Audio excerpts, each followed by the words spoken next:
Well, good evening and welcome to Tucker Carlson Tonight. Somehow, despite Donald Trump being an alleged Russian puppet, the American tensions with Russia keep rising. Yesterday, Russian officials said relations were at their lowest point since the Cold War. Today, President Trump has set aside his old skepticism toward NATO, and Secretary of State Rex Tillerson had an unproductive meeting, apparently, with Vladimir Putin in Moscow. Right now, we're not getting along with Russia at all.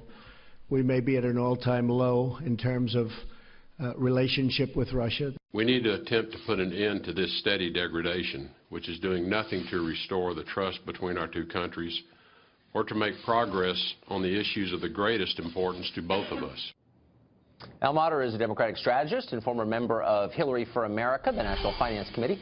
He says there are still plenty of warning signs that the Trump administration is too cozy with Russia. Mr. Mater joins us now. Al, thanks all for coming on. Great to be here. So you heard the president say the relationship is bad right now. And you heard the Russians say the very same. You saw the Prime Minister of Russia, Mr. Medvedev, say that we're as close to war as we've been in a long time. Do you believe any of this, or is this just part of the conspiracy? I actually do. I actually found today's developments, on the one hand, discouraging, but also heartening, right? Because you see our administration speaking with one voice about Russia, and in a way that many Democrats were afraid they never would, which is to say that Russia interfered in our elections. Russia is an adversary of the United States. And you have Ambassador Haley, Secretary Tillerson, and even President Trump saying the right thing. So in that sense, it's encouraging. So you're happy that we're moving toward war. So I guess that raises the question. Well, that's what you just said. And clearly Democrats are happy about it. They want a confrontation with Russia. And I guess the question is why? When did the Democratic Party become the war party? Of course we're not happy we're moving toward war. My point is that I'm happy that this administration is taking Russia seriously. And Secretary Tillerson sent the right signals today in his meeting with the foreign minister. But again, the Prime Minister of Russia said that U.S.-American relations, and I'm quoting now, are ruined and we're on the brink of armed conflict. That's bad. Why would that be heartening to you? It's heartening in the sense that I believe during the campaign and thereafter, this president hasn't taken Russia seriously. And he has said through multiple occasions things that cause us to question whether he puts the United States' interests first. Today we saw that this administration seems to be doing that. That's what's heartening to me. It's just strange to me, having watched politics for so long, to see the Democrats so avidly pushing for a conflict with Russia. And I'm just confused. This is the new liberal position that because the people who run the country don't respect human rights sufficiently, or they put propaganda into the American system, that we need to be in conflict with them. Is that the core of this, or something else going on? I'm honestly confused. I think it's more complicated than that. Okay. I think you have people on the left who are angry about the election, and so they are pushing this. But you also have national security agencies. You have the FBI. You have Richard Burr, the chairman of the Senate Intelligence Committee, also pushing these things. We have to get to the bottom of it. And as Secretary Tillerson said today, Russia undoubtedly interfered with our elections, and there ought to be more stiffer penalties. There's literally no evidence for that at all. None that has come into the public view that Russia in any way affected the outcome of this election. And so I guess what you're saying is that here's a new threshold. If a country attempts to influence the outcome, or if it somehow injects its propaganda into the American system, they're our enemy, and we need to have a bellicose posture with them. Is that the new standard? Because a lot of countries meet that standard, like a lot of countries, not just a few. Look, Russia interfered aggressively in our elections. They had thousands of people and internet bots trying to proliferate news that's fake on the internet to get people's opinions to change. That's inappropriate. What was the readership for that? Do you know? We don't, but we have testimony. We do have some sense, and it was basically around zero. There's no evidence that any of that information swayed a single vote. You have RT, which is the Russian finance television station, which has, I think, a daily viewership of about 30,000. Not a factor in the election at all.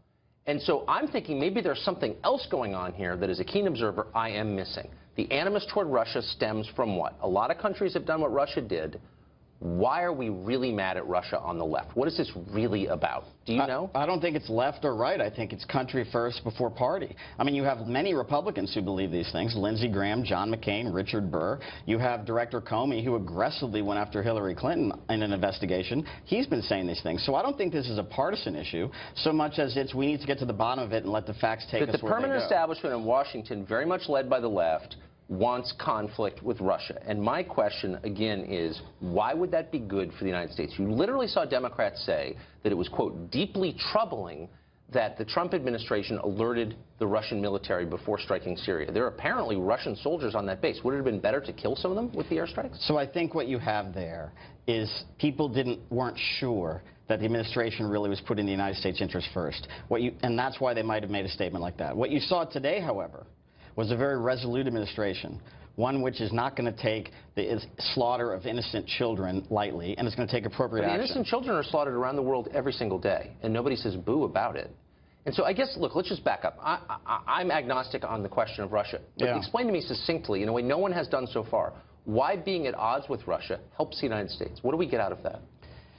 We should be at odds with anyone who's trying to interfere with our democratic processes and who do not have our interests at heart. That doesn't mean we have to go to war. There is no country on earth that has our, quote, interest at heart. Countries have their own interests at heart. That's why they're countries. We have allies, we have enemies, we have adversaries. They're different degrees. But what does the United States benefit by taking an aggressive posture toward Russia, which has some of the world's largest energy reserves, which is an avowed opponent of Islamic terror, which is a genuine problem, I think you would concede. Of course. What do we get out of it? Why does the average person looking at this, why should that person be excited about moving toward war with Russia? Nobody should be excited about that, Tucker. Don't misunderstand me. I just think that we need to take seriously what happened, and I think for a while a lot of people weren't doing that.